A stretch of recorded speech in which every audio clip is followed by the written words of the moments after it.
Is it a term insurance? Is it a critical illness insurance? You need to be aware of that.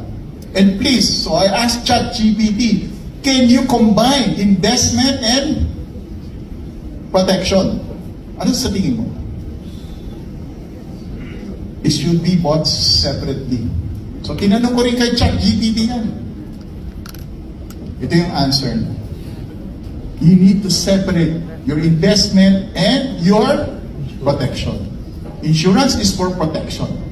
But you need to also buy a critical illness just in case anything happened to you, at least meron kang policy. Mas mahal ng konti, but you need to know what product you should be buying. We're good? So, pag may nagbebenta sa inyo ng insurance na investment at saka protection combined, please ask ChatGPT. Hindi ako nagsabi na ChatGPT. You need to purchase it separately.